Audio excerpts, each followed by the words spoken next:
right, well, good evening, everybody. Thank you so much for coming to the Worden Theatre tonight for this wonderful presentation with Audrey Schulman here. Okay, I'll get this. I'm still working on the microphone. Is that better?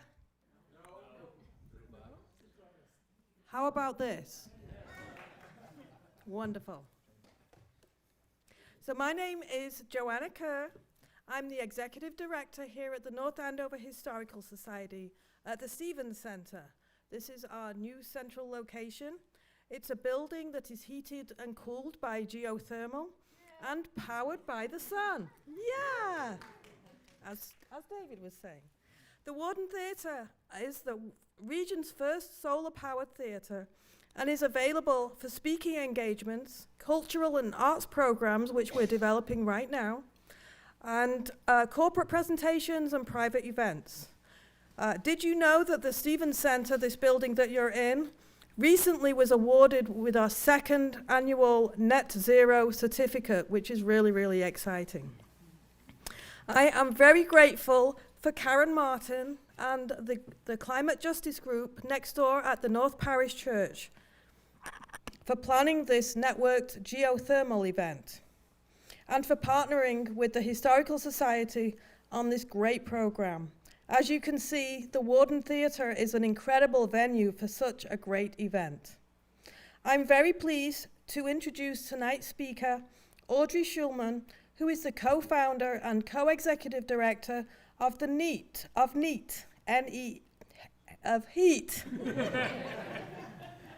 I've got a shadow over my HEAT is a non-profit whose mission is to cut carbon now through systems change. After hearing about gas leaks in the Boston area, Audrey decided to map them.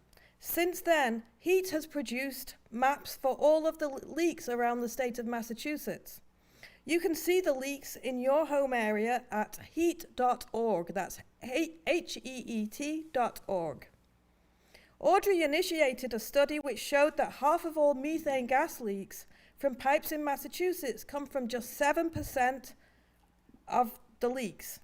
This allows the utilities to more quickly reduce planet warming emissions by prioritizing the repair of the largest leaks.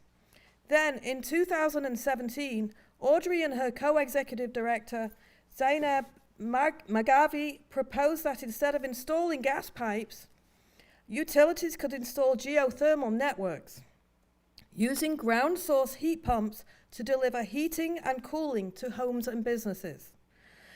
Thus was born the concept of utility-scale networked geothermal.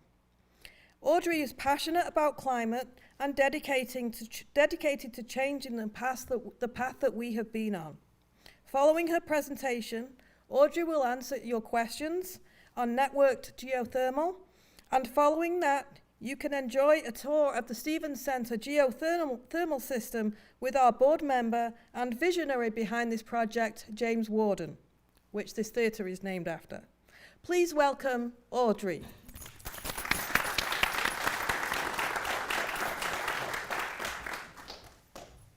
Okay, yep. Thank you. Is this good? Should I get closer? Good?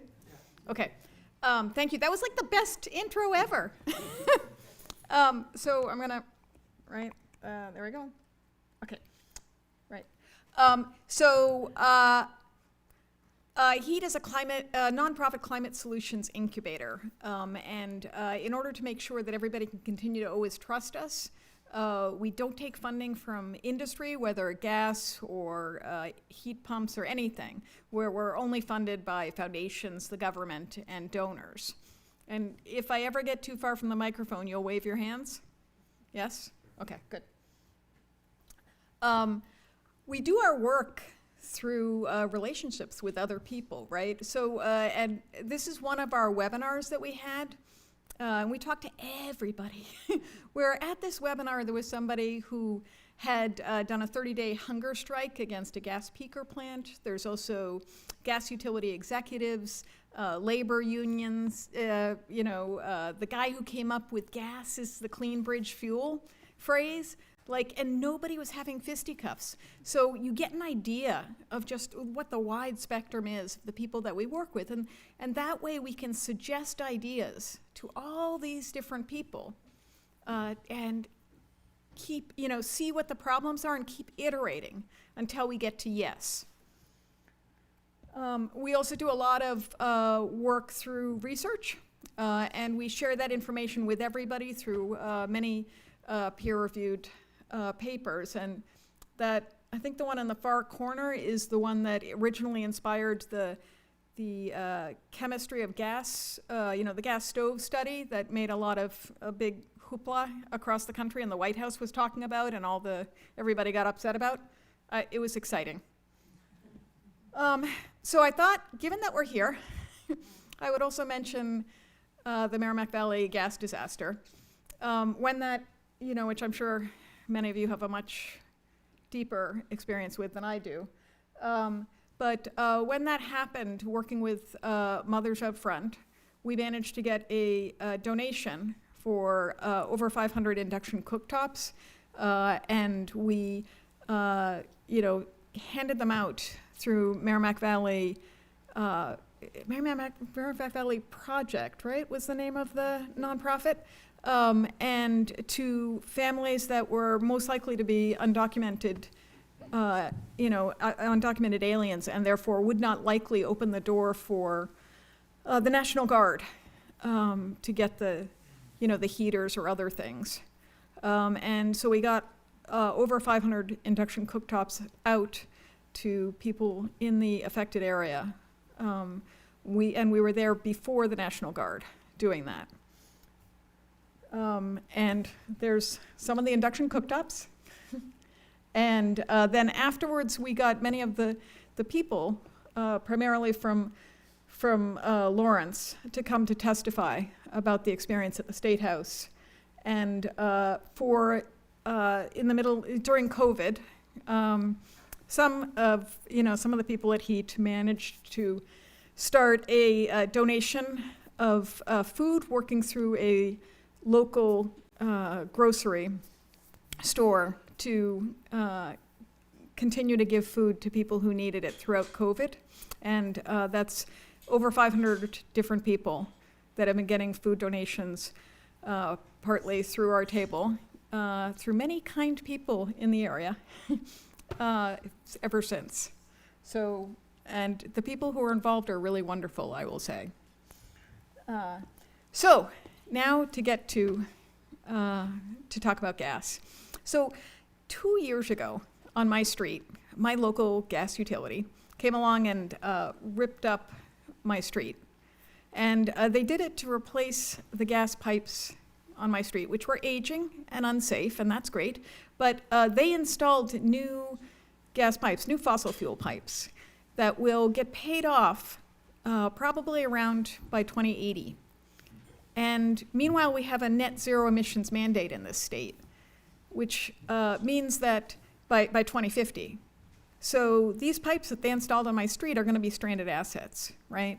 They are running in direct conflict to the fact that we have that net zero emissions mandates, because these pipes will probably not be used and useful through the time it takes to pay them back. And to make that a little more complicated, my street, there's about maybe 30 different homes. And in the time since they installed those pipes, 2 of the homes have moved to air source heat pumps. So those 2 customers are no longer utilizing this gas pipe. And that story is somewhat the same nationally, because this is an image. By the way, these slides are so big here. It's really awesome. You can see every detail. And it's sort of fun because I can see everybody's eyes following that. But so this is a slide from the American Gas Association showing that the amount of expenditures on installing new gas pipes to replace aging gas pipes. And you can see that huge bump up happen around 2012 when there was the San Bruno explosion. And every gas utility in the country went, uh-oh, we don't want anything blowing up anymore. So they started rapidly replacing every gas pipe that was aging across the country. But meanwhile, heat pumps, lovely things, have gotten way more popular. So they're now more popular than gas furnaces. And so what does that mean? Well, first, for anybody who doesn't understand a heat pump, let me explain. You have one in your house. It's your fridge. You know that your fridge, when you hold your hand by like the bottom of it or in the back, you can feel the heat coming off of it. That's because what it's doing is moving the heat out of the fridge and into your kitchen, right? And so a heat pump is the exact same technology, but it can go forward or reverse. So it can pump heat into your home or out of your home. And it can do that without burning anything. So what's going to happen nationally as these two problems of all this gas pipe replacement and increasing popularity of heat pumps is customers are going to one by one get off the gas system. And each time they do, they've not made that gas system any smaller or less expensive, right? So the remaining customers are paying more and more every time somebody gets off the system. They're paying for a greater share of all those gas pipe replacements and the operations and maintenance of the system. So at some point, there's going to be an inflection point hit where heating with gas becomes more expensive than heating with air source heat pumps. At that point, everybody who can will get off the system. The only people remaining will be pretty much the people that we handed those induction cooktops to. They will be low income, they will be renters. The Germans call this the last grandma problem, where they imagine one last low income grandma on the entire, say, Eversource system, struggling to pay for those costs. And at that point, that last grandma will not be able to afford many gas workers. So the system will still be the same size, but it'll be extremely unsafe. And that's not the kind of just transition we want or the kind of safe transition we want. So understanding this, back in 2017, Zainab Magavi from HEAT came up with the idea of all of us moving instead of gas utilities, instead of installing new gas pipes, they would install networked ground source heat pumps or networked geothermal. And that sounds really complicated, but basically it's just a pipe of water under the ground in the street, in the same places you'd normally have your gas pipe running down the street. And coming off of it would be some service loops that would go into your home. There'd be a heat pump in your home, taking either the heating or cooling that you want and providing it to your home. And there would be boreholes attached to the system in the street, closed loop, right? And the boreholes are only a few hundred feet deep. Is that, everybody got sort of an image? And gas utilities are the perfect organizations to do this because they have the rights of way in the street. They have the customers. They have the expertise in pumping thermal energy through the streets, right? And they have that incredible financing method, which allows them to basically socialize the cost of this incredibly expensive infrastructure, same as gas infrastructure, across everyone and over decades.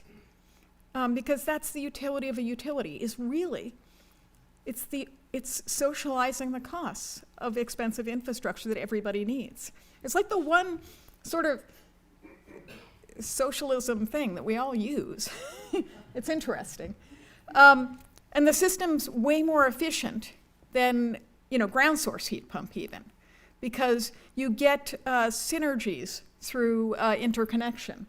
So imagine that one office building is taking a lot of cooling because all the computers inside of the office building are on and creating a lot of heat, so it needs more cooling. And so it's returning the water into the system a little hotter than it was before. And the homes down the street are taking that. The homes down the street are taking that heat, right? So you can shed thermal energy from one customer to another and reuse it.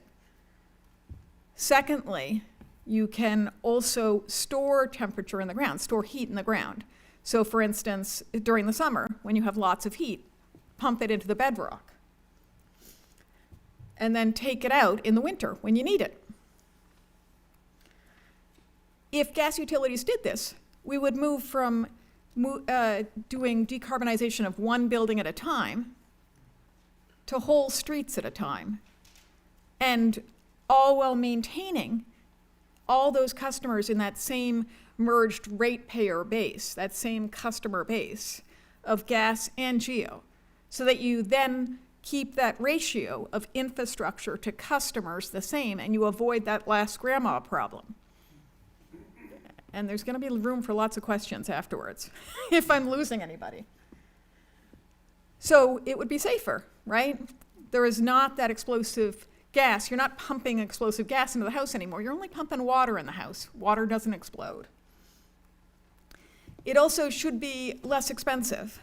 This is a prediction by Applied Economics Clinic that if the system were installed by gas utilities and depreciated in the normal way across all gas customers and over decades, except for it would be geo customers, it would actually be less expensive than gas. And that's because about 50% of your bill currently is paying for fuel. It's paying for the actual gas. The remaining 50% is operations and maintenance and paying for all the other gas pipes that have been installed recently. And so in this case, you're taking away the fuel cost, right? That gas cost is gone. And so the cost of fuel, the cost of being connected to the system is much lower.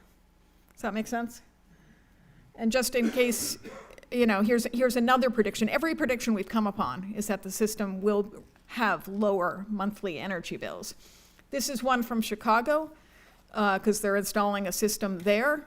I just got to go see it. It was really cool. They're only in the design phase right now, but on the left is a normal conventional Chicago apartment, the gas and electric bill. And then on the, wait, is that right? No, on the right, I guess, is that your right? And then on the left is the geo bill, if it's just all your energy bills, both heating and cooling, gas, cooking, etc. So that's a big difference. And the system is also would reduce your electricity bill in a way too, because if we are all converting to electricity for everything, that's going to radically increase the electric grid's peak load, right? We're going to have to get a lot more energy from our electric grid, and so we're going to have to increase transmission lines and substations and get a lot more renewable energy and a lot more storage. That's all going to cost a lot of money. So the more efficiently we go to electricity, the more efficiently we deliver our heating and cooling with electricity, the less we will have to do to the electric system, and therefore the lower our electric bills will be, because the way we will pay for that electric upgrade is always through our energy bills. Am I with everybody with me, sort of? So this chart here is showing the seasonal electric use for the entire country, and going from January on this side to December on that side. And so that little bump up where it's all solid color is our current electric grid use, and that little bump up is during the summer when we turn on our AC, right? And the different lines above it are what would happen if we moved to electricity for everything using different methods in our buildings. So the top line is if we all went to electric baseboard, which is the least efficient method of doing that. And that line looks a little bit like a falcon flying right at you. So we're calling it the falcon curve. And the next one down, because air source heat pumps are much more efficient, that's beginning to, the falcon's looking a little less scary. And then ground source heat pump, it's more efficient still. So the falcon's looking more calm. And then finally, networked geothermal, it's not so much of a jump up, we don't have to increase our electric peak as much, and therefore we will not have to do as many substations, not have to do as many transmission lines, not have to source as many renewables and source as much storage. And therefore, this would radically decrease our electric bills in the future. We know this system works both in very cold climates. This is one installed in Toronto, and those dots are the boreholes in the street. So this is exactly the same system as I'm talking about, only it wasn't installed by a gas utility, it was installed by a developer. And it also works in very hot climates. There's one in Whisper Valley, Austin, in Texas, that did, an amazing job during Superstorm Uri a few years ago when there was the Texas super cold. They work really reliably in both cold climates and hot climates. And one of the things that makes me really happy is it's the same kind of pipe as the gas workers currently use. The only difference is the color of the stripe on the side of it. So gas workers are already certified to operate and maintain it. That means we don't have, all gas workers currently work really hard to push back against, climate actions frequently because they feel it is a direct threat to their wages, their benefits, and their families. That's totally understandable. But with this system, they aren't as threatened because they can keep their livable wages and benefits. And that's why the pipe fitters nationally support us on this idea. And the emissions would also be much, much lower. The only emissions with networked geothermal would be from the electricity used. And so it's just the fuel mix going into that electricity is the only emissions for their system, right? No emissions on site, but only wherever the power plant is. And as our electric power plants gradually move towards less and less fossil fuels, those emissions will decline. So this is showing that any building connected right now would reduce emissions by 60% in comparison to gas. And as we moved to more renewables for our electric grid, those emissions would decline further. So I'm really excited to say that there are several installations going in now by gas utilities. Eversource is, I believe, the first gas utility in the world to install one of these systems. And it's going in Framingham. There's about 140 units. There's a fire station, part of a school, some businesses, a bunch of low-income homes, some market rate homes. And it'll be turned on in just a few weeks, sometime potentially in April. National Grid, I'm sorry, the text seems to have been screwed up somehow. But anyway, National Grid's also currently installing 2 of them, one in Lowell and one in Dorchester. There'll be in total, I think, about 160 units. It's, both are primarily low-income BIPOC communities. And this, in these buildings, with the permission of the customers, they're going to be actually taking all the gas appliances out and replacing them with electric appliances. So this will be a gas utility performing electrification, which is really sort of amazing. And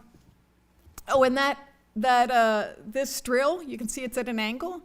In the Framingham site, they're doing directional drilling, which means they're going to imagine sort of a hedgehog of spines heading out underground. And so the boreholes are spreading out in all sorts of different directions so that they can, from a smaller footprint on the surface, get more boreholes and more linear feet underground, which is sort of fun.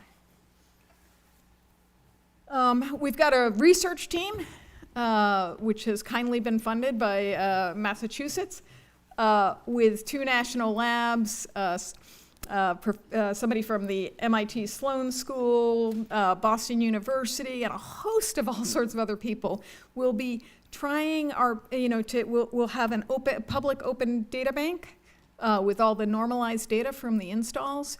We'll have an optimization model with a digital twin that learns the more installs that are done to help make sure that the installs are installed as efficiently and as well as possible.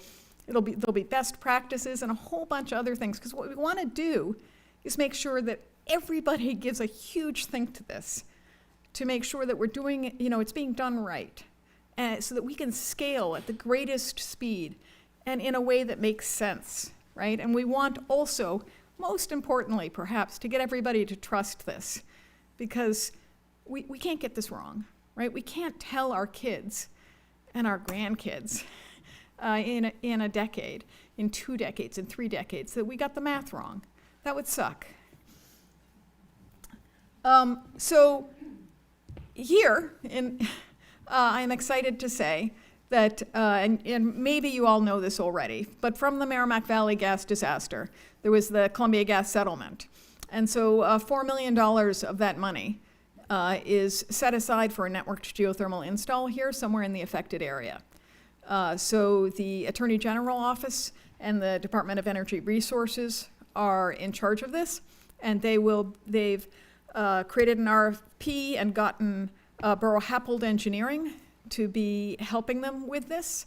And so Burrow-Happold Engineering is creating the all sorts of stuff to be able to do this. They will be selecting a site as well as designers and installers. So if you know of any good site, just spread the word that this is happening, because a design, because some, a nonprofit, housing authority, a developer, they could win $4 million to install a networked geothermal from this fund, and that would be incredible to do. So the RFP for sites hopefully will come out in the next few months. And I am not in charge of it, and so I don't know quite the timing, but I figured I'd tell you now so you can all give a think on it and tell people you know. But any site that has both heating potentially and cooling, where, personally, I would hope has low income who live there, and it has to be in the affected area of the Columbia gas disaster. That's the kind of sites being looked for, and love questions on that afterwards. And then I would like to mention that the currently gas utilities cannot legally install networked geothermal, and they cannot sell non-combusting thermal energy, such as would come from networked geothermal. I mean, aside from these pilots that they are allowed to, pilot, they can't do the networked geothermal large scale. So I think if we do want to reduce emissions as quickly as possible and do that in an equitable way, there is one bill that Karen will talk about a little bit more in a bit that allows them to do that. And I just want to mention that. And my hope with all of this is that in a few years, if the installs go well, if that law is passed, if gas utilities choose to evolve rather than die, then the next time that your street is ripped up for a gas utility to come and replace aging and unsafe gas pipes, that they're doing so in order to install networked geothermal on your street, to give everybody on the street in an equitable way a safer, more affordable, heating and cooling in a renewable, non-combusting way. And that's it.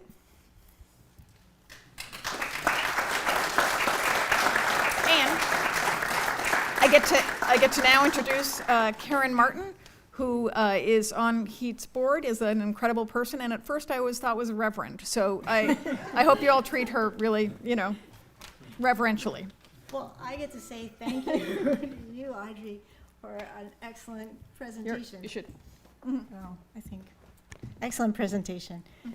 We appreciate you coming up to North Andover and informing Merrimack Valley people about the promise of this network geothermal systems. And we also appreciate all the work you have done to advance this kind of systems change. Thanks. So in just a minute, she's going to take, oops, okay. Sorry. In just a minute, Audrey will take questions. But first, I just want to say that I lead the climate justice group at the North Parish Church across the street. And our group acts on climate and environmental justice issues by educating ourselves and the community on initiatives like this, like network geothermal. And we also advocate for Massachusetts legislation that promotes climate justice and climate solutions. So there is a bill in the Mass legislature, the Future of Clean Heat, HEAT, and that requires gas utilities to decarbonize and allows them to do so with using network geothermal. It also allows other entities to build network geothermal, so there's competition. If you would like to promote network geothermal, we would love to have you advocate with us and join us in our advocacy work. Sometimes we go to the State House, sometimes we do Zoom. Anyway, if you email climatejustice@northparish.org, we'll loop you in the next time we get a call to go talk to our legislators. One more thing, and then we can get to Q&A. At the end of the program, James Worden will be giving tours of the building's geothermal HVAC system. And if you're interested in taking the tour, James will meet you out in the lobby. And I want to thank everyone for coming tonight, and thank Joanna and David and James and the rest of the Historical Society for hosting this great presentation in this great space. And I think David's going to come and facilitate the Q&A. So,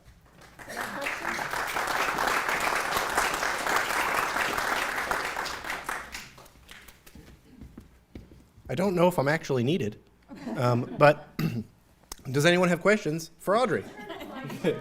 Absolutely. House lights, if you would, James, please. That would be great, because it's like really hard to see. It's like, Here, I'll turn this oh, okay, great. Yeah, okay. Ah, God.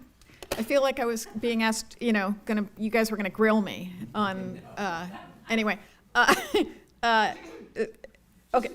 yeah. En-ROADS included geothermal in its model? Repeat the question.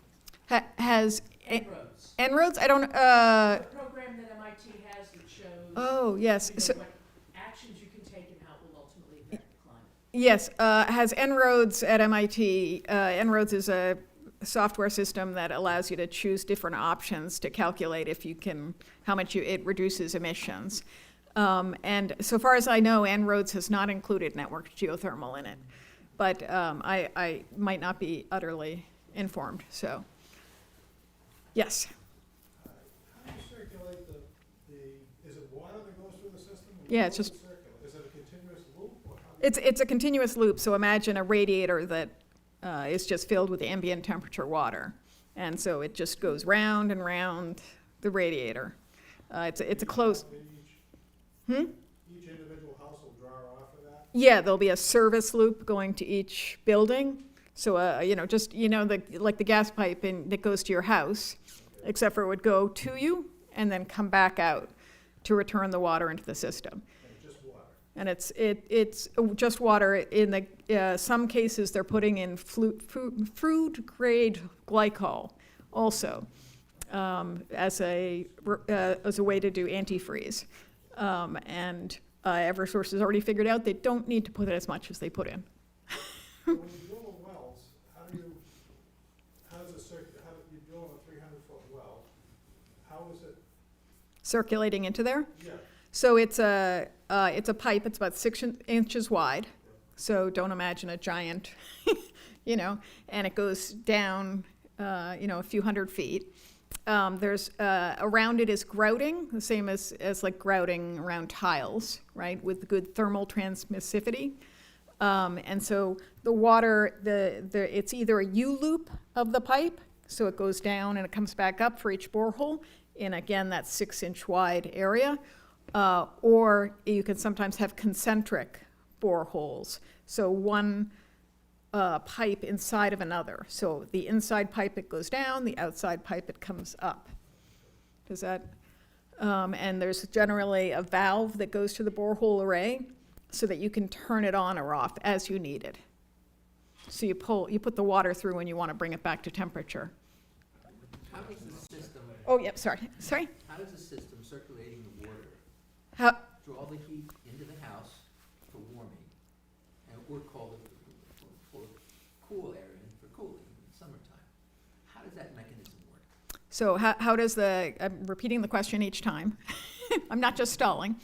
How does the heating or cooling come from that water into the house? Is that sort of a, Yeah, you must have some mechanism that the water runs through that pulls. yeah, so the water is How does that just, transfer work? You know? so the pipe comes into the house and it goes through a heat pump. And inside of the heat pump, there's a refrigerant. And a refrigerant is basically something like a sponge for heat. So when it expands, it absorbs heat. And when you compress it, you can squeeze the heat out. It goes through a phase change. And so you expand it to absorb the heat and then take that refrigerant to where you don't want the heat or where you do want the heat and then squeeze it out. Does that make sense? Yes. What, we're in New England. Yep. So, what is the, and that's sustainable, and it's. Does your fridge work? Is your freezer in the middle of the summer still keeping the popsicles So far, cold? but my question is, in winter, how high can you get the temperature? I mean, is it, You can do about I think about 140 without losing a fair amount of efficiency. You go above that, you're going to lose a lot of efficiency. There are some, I don't know if you know vicinity, which is degrees, 140, what'd you, 140 Fahrenheit. Yeah, Fahrenheit? yeah. So it's good enough for huh? So- Super hot. That's hot. You go hotter than that, you're going to sear yourself, right? So you can do, but in general, the lower the temperature, the greater the efficiency. So if you keep it at anyway, it's a Do you have different size heat pumps for different size houses? Of course, yes, yeah. And I don't know if you know that Vicinity, which is a district energy system in Boston, is moving from doing steam with a cogen, a very efficient version of a gas turbine, to going to a 5-stage, I think, heat pump. So it's going to bring the water in at one temperature through the heat pump, get it warmer, bring it up to another temperature, go through another heat pump, bring it warmer, et cetera, to create steam. And they will still be able to do that very efficiently, much more efficiently than the highly efficient cogen gas turbine could. So there's a lot of exciting technology out there to do it. And to me, and to many of us, it feels magic, right? Because we cannot see heat. We can't, but if you walk around with a thermal camera for a while and you see heat and you see cold, you begin to think about it in a different way. It is an energy that exists that we just don't have the system to see it. Okay, wait, I'll try the green jacket, I'm maybe taking the conversation in a different direction. please. Postpone this for a good way to let me know. And back in the Columbia gas disaster, I had the privilege of working with Eversource people, who were just the best people you could imagine to work with in a situation like that. Yep. And my question is about how do we actually put the team together to pick where we're gonna do this? And I've got a couple of buddies here from our church. Our church would love to work with their church Mm-hmm. and come up with a bunch of people who wanna have this happen. But to do that, we've gotta pull a lot of people together who all think that one project is a good thing to get started with. And then we're all buddies with your friends at the State House who wrote that bill. Mm-hmm. And if a bunch of us came to that group of friends at the State House and said, here we are, we're all here together, that would make a pretty amazing difference, I would think, in terms of getting this done. And that's how we did the work back at the Columbia gas disaster. Mm. Remember. So my question is, how do we pick the neighborhood that we can all to do this. I'd love to do it on our street. Some of the people here know my street. They just dug up our street, and you know what they put in the slot? Gas? Totally new, totally cool. And they didn't even ask, there was no question of doing anything Right. like this. It was broken, they had to fix it, I understand that. I'm not upset with them. But I wanna figure out how we get that one project. So how do we find the project that their church and our church and both towns and our buddies at Eversource all get behind and say, let's do this? So the question was, since I'm repeating, how do you find a really good site for Eversource to work on that both churches, in this area, that both churches could do? Or you mean from the one funded, the $4 million one for the Merrimack Valley, or just in general? Probably in general, but the $4 million is nice, but if that group of people got together, Mhm. we'll find the $4 million. Cool, psych.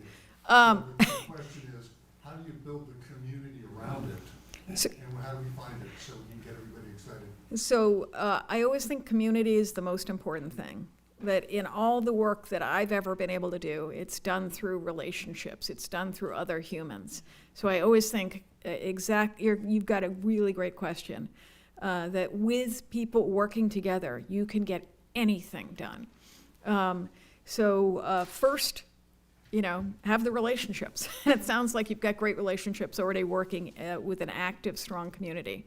So in terms of finding a good site, you want potentially, depending on what your aims are, if you want the greatest bang for the buck or no bang at all, if you the lack of bang for the buck, then what you'd want is something with as much as balanced a heating and cooling load as possible, because then you'll need the boreholes just to a small amount of boreholes for the amount of energy being supplied. What I'm just thinking is that you were talking about inner city, or I might be using the wrong word, but it seemed to be, we need economic diversity in the proposal that we would put together for it to succeed. Okay. For it to be selected, I think that the Attorney General's office will be looking for low-income customers to be involved. Pick an example, Andover has more low-income housing than many Andover residents would think. Mhm. Thank you. Adding to the mix here. Mhm. But would a low-income housing project in Andover qualify, or do we need to include our buddies in Lawrence in a way to make this work?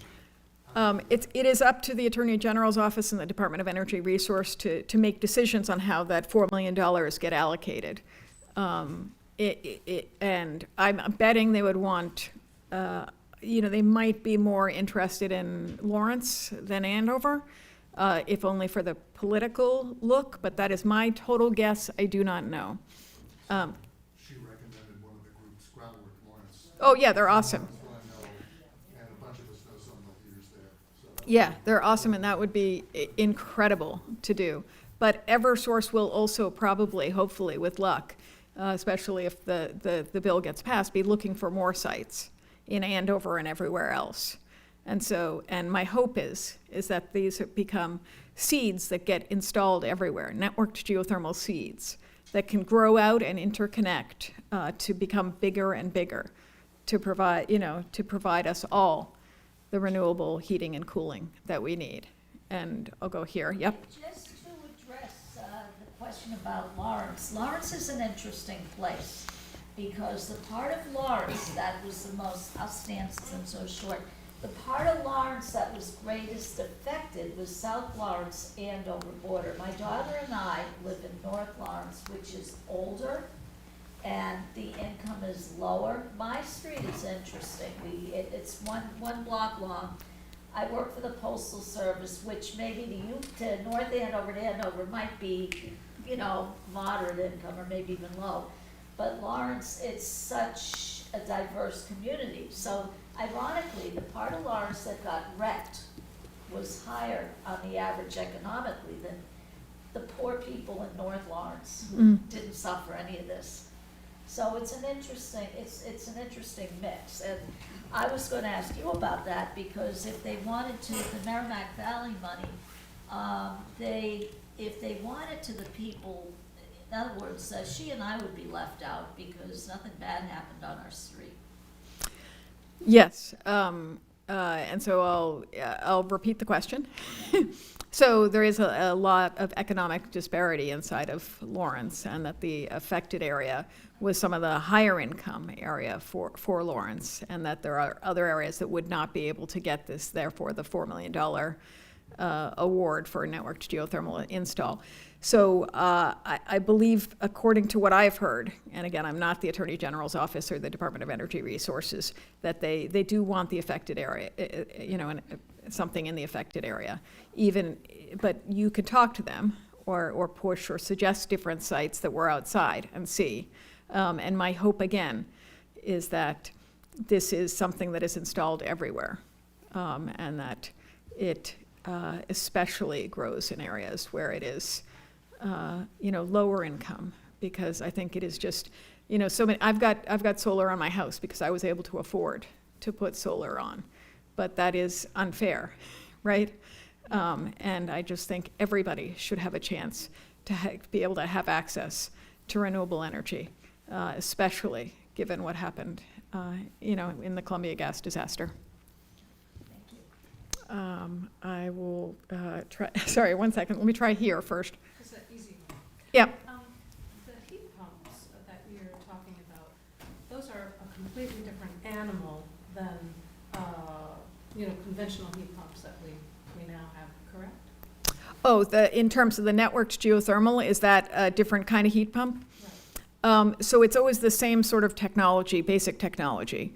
The most heat pumps that we know of that we see around are air source heat pumps. You'll see a compressor outside the house, and then inside the house you'll see like a big long register, a little I see them in almost every pizza parlor I ever go into. I don't know what it is about pizza, but they always seem to have heat pumps in there. This system would be, again, it would be heat pumps, but it would be pulling the temperature from the ground, from those boreholes, and from the water in the system. So you would not have the outside compressor, and that water would come into the heat pump inside, which looks basically like a box, right? It's just and that would connect to whatever kind of heating and cooling system you have. So I have radiators in my house. It would connect to the radiators providing heat to my house. If I wanted to get cooling also, I would have to put in some units on the inside wall to be able to deliver the cooling too. And if anybody knows more about any of this here, tell me. And if you had vents, then it would just connect to your conventional system and deliver the heating and cooling through the vents. Every house is different though. I'm gonna go behind first, a flannel shirt it looks like. Quick question. On your slide, you showed your Falcon slide. Yep.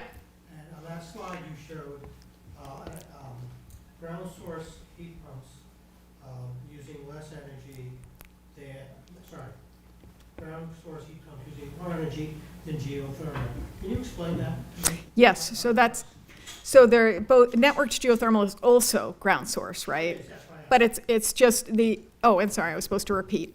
In the Falcon curve slide that I showed, with the different lines in the chart, the ground source heat pump was slightly less efficient, slightly higher line than the lower networked geothermal system because it is more efficient. Oh, okay. I feel like I was breaking something. And so the networked ground source heat pumps are more efficient because you're passing temperature from one building to another. So imagine an ice rink. It's going to be pulling cold all the time off of the system, returning the water much hotter.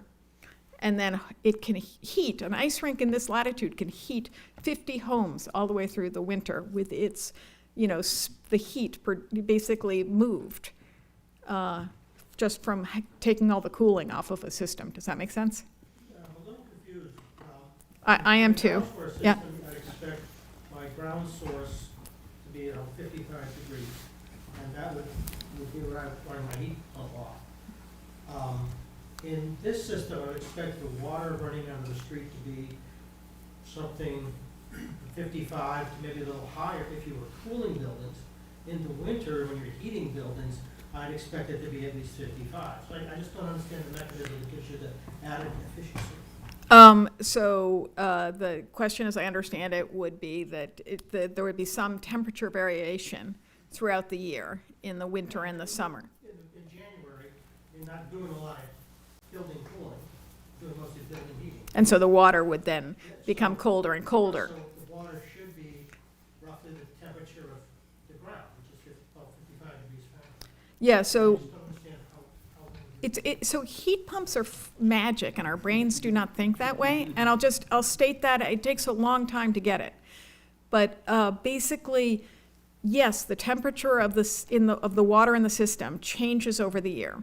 That there's an install in Colorado Mesa University that's been there for 15 years, and the temperature in that water goes from generally around 40 degrees to about 90 degrees through the year.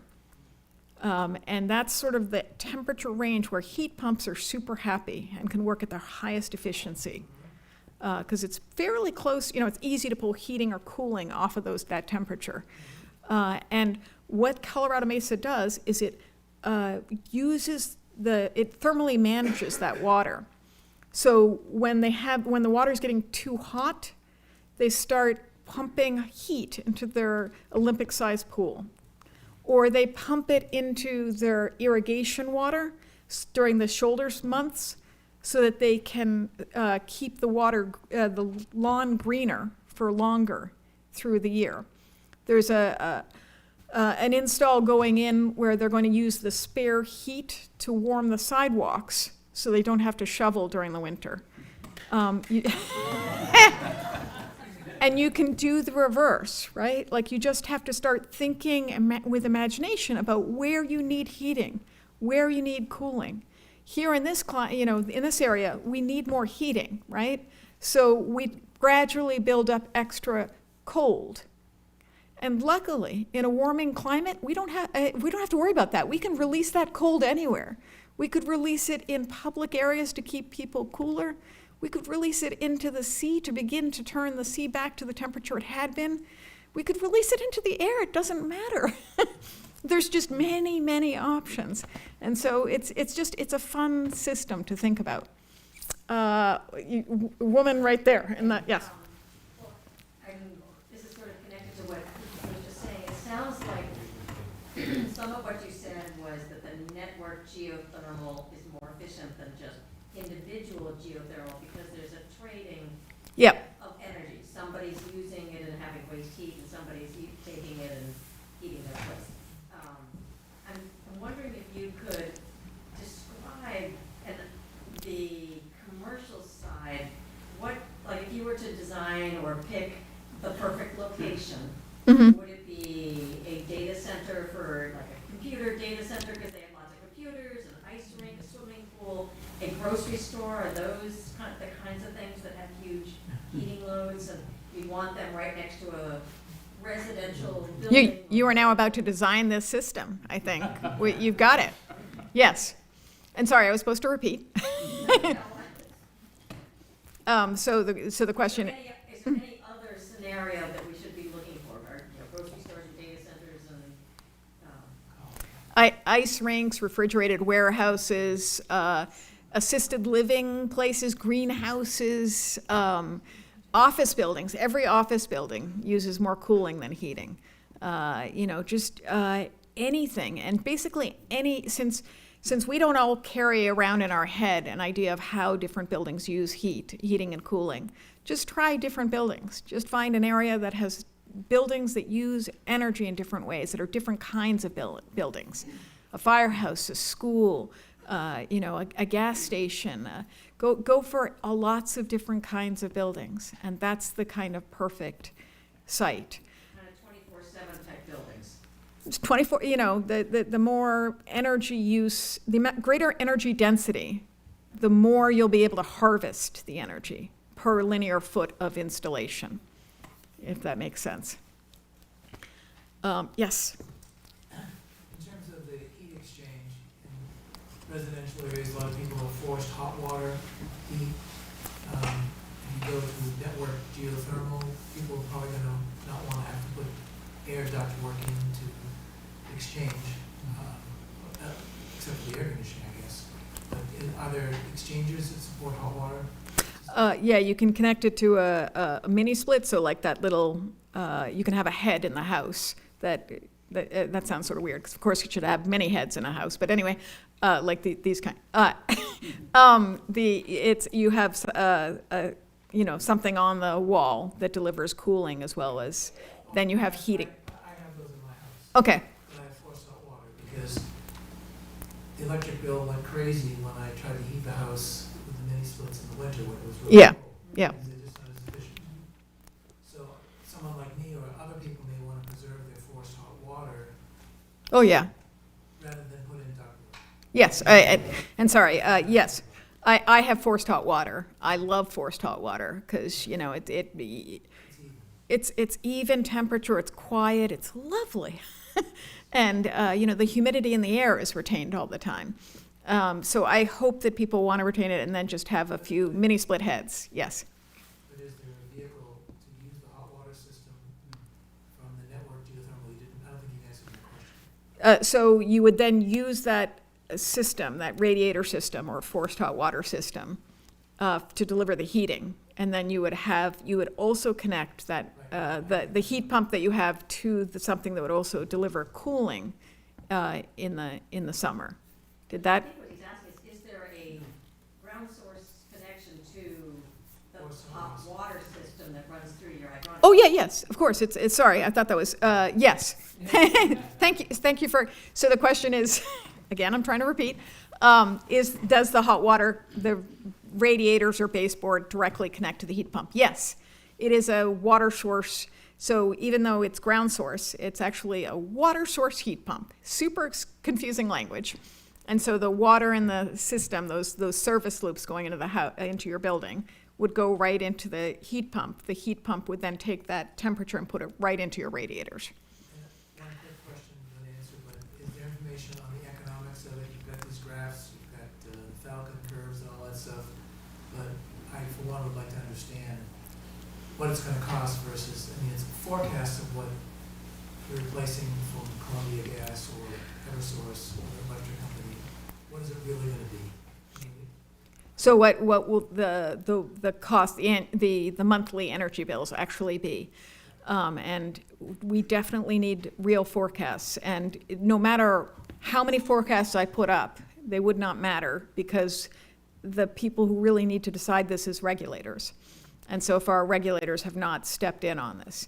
They're beginning to do that in New York. I didn't mention the fact that there's several laws across the country that have been changed this way. So in New York, there's several, all the regulators are trying to figure out how to do the monthly energy bills and what to charge for and how to define the system, et cetera.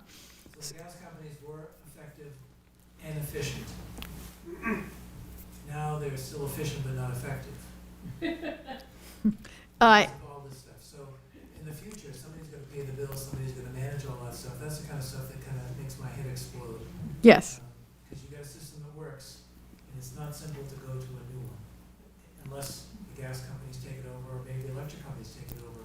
But Yeah, so the question was basically, can gas utilities possibly manage this?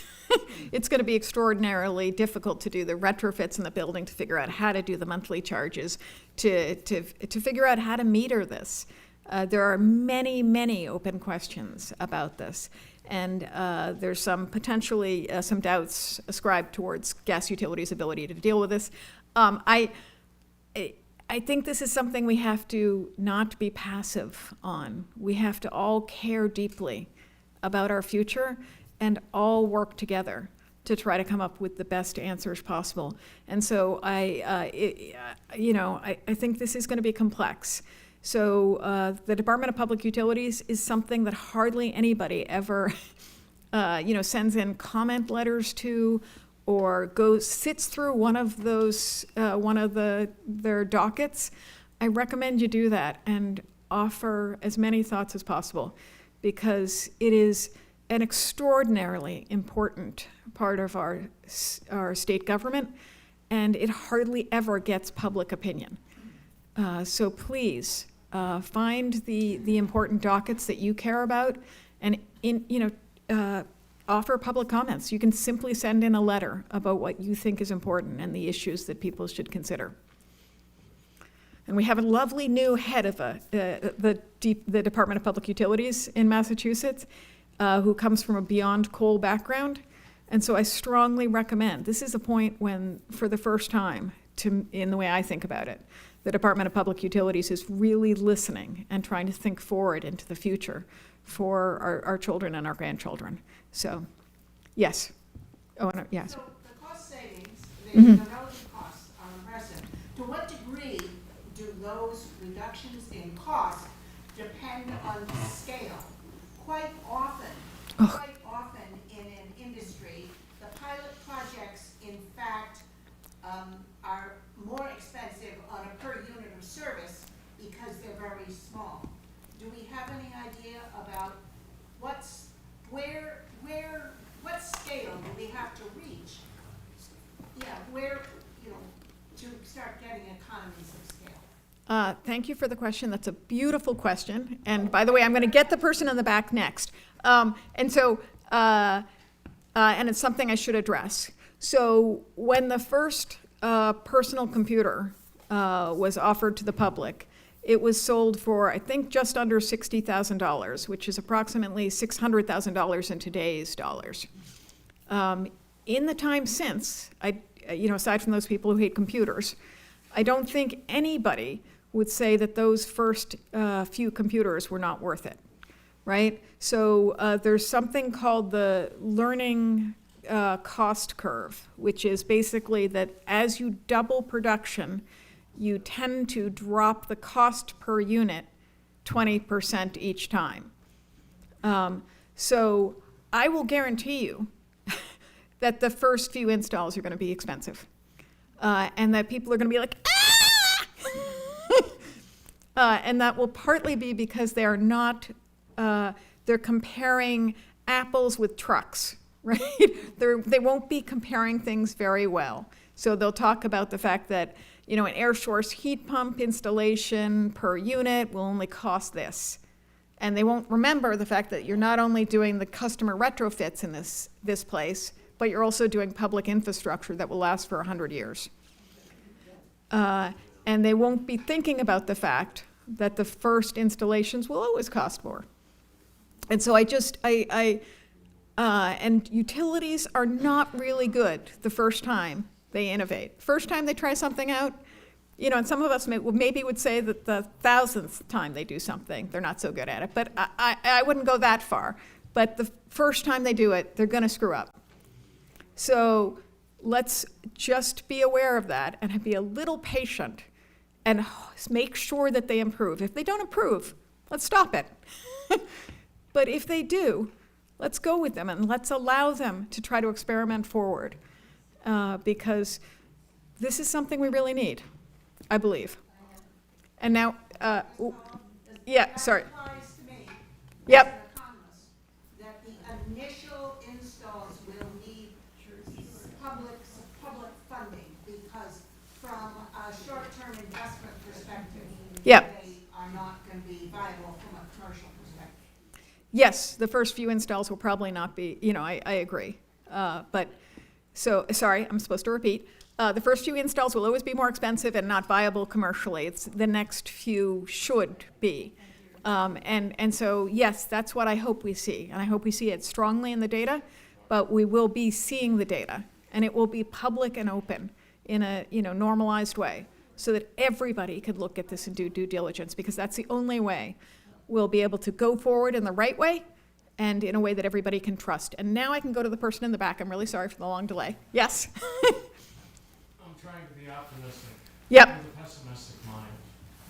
So we're going to end up replacing our furnaces with a heat pump that has a refrigerant in it. It's going to require maintenance, just like a refrigerator or an air conditioner. Yep. And as soon as we dig up all the roads and lay the water pipe and put an extension in your house, you can get to the point where you're going to start to utilize this technology. I missed the last part. Can you say the last part again? I said, once dig up the roads, put the water pipes in the roads, and put the extensions into your house. Yeah, Then you can use the heat pump that you just had installed to help you to heat or cool your home. yes, so I'm gonna repeat the question, you tell me if I got it right. So you're saying that you're slightly worried. You are gonna have to install a heat pump in your house, it's gonna be expensive, and then they're gonna have to dig up the street, bring the service loop in, connect it, and then only at that Still point. wanna know how the town's gonna implement something like that. Yes, so my hope is that, and here's my vision, that the gas utilities pay for the infrastructure in the street, and that the electric utilities pay for the customer retrofits or a large portion of it. Because it'll be way cheaper to retrofit your home and faster than to install a substation and get an enormous amount of renewables and an enormous amount of storage. And so I hope that the electric utilities pay for a huge portion of a retrofit in every one of our homes. Oh, no, we'll be paying for that. You will pay for it in the end, but my hope is that in the end, it will be we will have lower energy bills than what we had before. And that might, and again, I'll go to the economist over here. Sorry? Seems like I've heard that somewhere before. but Certainly, that's yeah. interesting. And I do not know none of us know what will happen in the future. I am giving you one version of what can happen. And I do not know, but I think there's a good shot. It's a much lower energy bill, and it is a much lower electric usage. So that is a real possibility. Okay. And again, the data will show us. Okay, yes, go ahead. So, it sounds to me like the network geothermal will be effectively a new utility, and it sounds like you're espousing the idea that the gas utilities convert over to that over time and take that over. So the real utility there is the installation of it, of course, and then the maintenance of that system, right? But it doesn't seem like there's, since there's no fuel costs there, it's really, they're gonna get that system going and then they're gonna be maintaining it. So they're just gonna be a bunch of pipe fitters who are going out and doing repairs on that system, right? So is that basically a utility that is effectively a service contract at that point? I mean, a socialized service contract? So the question is sort of the business model of a gas utility over time, that they will have to install a lot of this, and then after they've installed a lot of it, they would no longer be selling fuel. So, and tell me if I get this right, so then they would become basically a service contractor for you to operate and maintain the system. Yes, and I think I should add in the fact that currently gas utilities make no money on the fuel that they sell you, on the gas itself. They put no profit on that. They simply do a pass-through cost. Where they make their profit is on capital expenditures. And this was, so anytime they buy a truck, install a pipe, anything expensive that they buy, that's where their profit comes from. And that incentive was put in place in order to get them to expand, because gas utilities were the clean bridge fuel, right? So it is the perfect vehicle for us to instead transform them into a renewable thermal infrastructure company. And yes, once all the pipes are replaced and the system has grown to the size that it should be, then they would be just, they would have squeezed all the profit out of the system. And I, being a mild socialist, will say that my hope is, at that point, that it will no longer be any profit to them. It won't be worth their time. And that they will hand it over to a nonprofit or a municipality or whoever for $1 to run at a much, much lower cost. Yeah, that was really what I was wondering, like, what's the business model for them at that point? Yeah, there is no business model. And so my little socialist heart hopes that, sorry, I shouldn't say that in the US, should I? That at that point, it will go to a nonprofit model, and that Municipal model. or a municipal model or whatever. So, Sewers. yeah. I'm going here, So, just a quick question. and then, yeah. Do you have a target density where this is targeted? I mean, we have lots of different housing models of large houses on acre blocks to multifamily houses to apartment buildings. What is the density model that's most applicable? It is most, you can harvest the most energy where you use the most energy. So for the least linear, per linear foot installed, right? Yeah, highest density is also going to have the most mixed energy use. So in general, most urban area is the best. It's going to be more expensive per foot, but you're going to get more per foot. And just, you know, in the end, I'd love to ask one question of you all too before we end. So I think you had not asked a question yet, so go ahead. Has any consideration been given to using other than grout and loop in your laterals going forward, given the fact that grout and loop is not repairable, so if they fail, you really just have to cut off that part of the system? So has anything aside from a ground loop been considered? So you're currently using loops and grout. Yeah, in the boreholes. In the boreholes. Yeah. Has any consideration been given to using something other than that?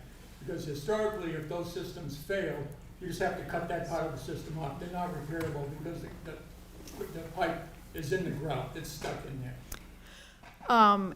Yes, I'm not quite sure what other systems might be worthwhile. I think the concentric boreholes, which are the ones that are one inside of the other, they are less prone to failure because the pressure is not as bad at the very bottom of the pipe, which is where it tends to fail if it is going to fail.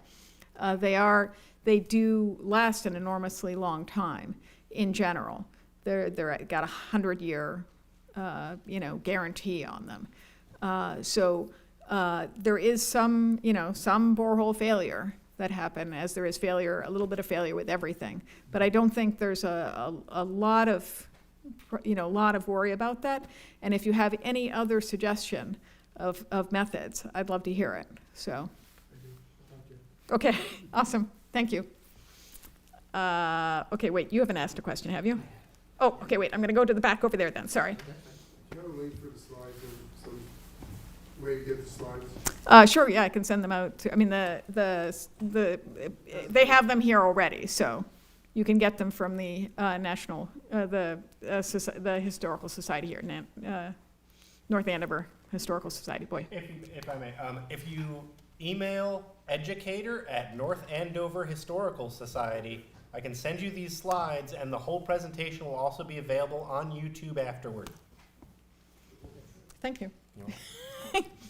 I'm going to go for the purple jacket here, and then I'll go back. Yeah. I feel like my question's a little retrograde, but right now, when we turn the heat down, we're saving, and when we don't use air conditioning in the summer, we're saving.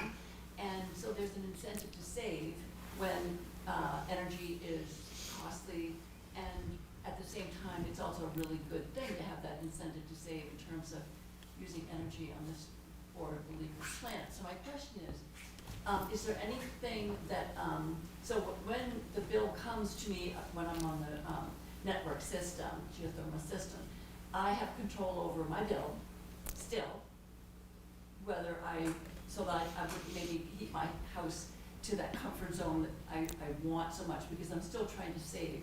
I mean, are you with me with how I hope that when the energy becomes more efficient, less costly, and is a renewable energy, will the incentive still be there to control our energy use? Just a thought. So I think there's two parts of the question. I'm repeating the question as normal. One is, how will this charge be? Like, what is it going to be? A monthly charge? Is it going to be per energy unit? What's it going to be? And can it be, if it's no longer connected to my actual energy use, then will I open all the windows all the time and turn the thermostat up to 97? So nobody knows how that monthly charge will be. It could be that they take a look at your house and they're like, it's about a 3-ton house. I'm gonna say you're getting a $30 per month charge all the way through the year. And if you crank the thermostat up crazy, the thing that will be reflected in your electric bill, because you'll be using more electricity, but it would not be reflected in your monthly charge. But it could be that instead that what they do is they monitor how many gallons of water go into your house, into your heat pump. And they charge you for that. So you crank the heat up to 97, then you get a higher electric bill and you have a higher geo bill. Or it could be they do an expensive method of like actually calculating how many units of energy go into your house. But that's probably more, that BTU meter is more expensive, and they probably wouldn't do that currently. But it's the Wild West. We don't know yet. I'm gonna go for the green jacket and then yep. You're gonna love this. Mm-hmm. We do a lot of work together. We always try to start with why. Why are we doing this? Great question. The questions that just come up have been very short term. What's my bill look like next month? My question to you is, what is the why that we should be working with? And I'm thinking about a book I just read on World War II and the Battle of Britain, and everybody in London was part of the team fighting the Battle of Britain. And people like me, at my age, were up on the roof with binoculars, looking at the sky every night. Okay, and I think this is gonna be more like the Battle of Britain than just a change to our energy bill. And I think we're all familiar with what happens if we keep this kind of pollution heading into our atmosphere. I think this is really gonna be like the Battle of Britain. So my question to you is, these other projects that you've talked about, what was the why for them? Was the why the big problem? Or was it simple stuff like, how do we get through the next month here? So repeating the question, I'll first off say you gave an analogy that gave me goosebumps about that we all have to just sort of think about the bigger why as we move forward and to work together. My grandchildren is who I think of in this entire conversation. Yes. Thank you. Now that just put the second part of the question was how the other installations were selected and what were the people thinking of? How do they justify it? Are they thinking about the Battle of Britain? Or are they thinking about how do we get through the next 2 years? So you mean in terms of the utility, what the utilities were thinking of? I think, so I know the head of Eversource Gas. His name's Bill Akeley. He's a good guy.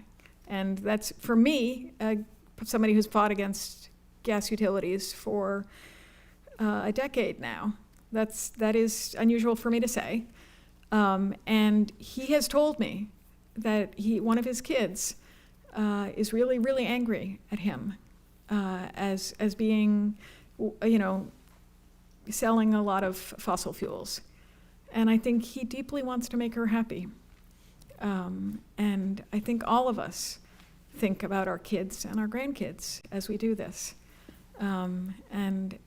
So that if I can take 1 second before what might be one of the last questions, I'd like to, since it works perfectly off this, I believe that part of our difficulty now is that all of us are told all the time that the future is going to be horrible, right?